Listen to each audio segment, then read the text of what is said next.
তখন আবু বকর সিদ্দিক রাদিয়াল্লাহু তাআলা বিবির কাছে দৌড় দিয়ে চলে গেছে, যা বলতেছে, হ্যাঁ বিবি, মাছ ভাজা কি হয়েছে? আল্লাহর নবী তো খানা খাবে, দেরি করবে না। বলে ঠিক আছে, আমি চেষ্টা করতেছি।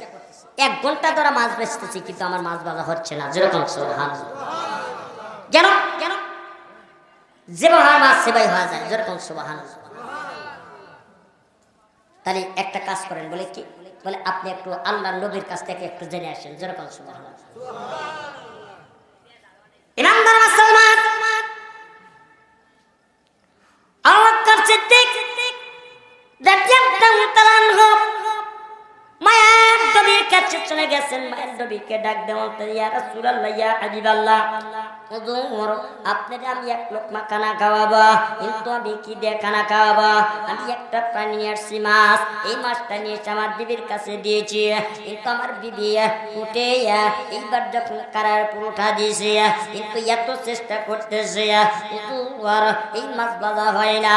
বিষয়টা কি আপনি কি একটু বলবেন? এইবার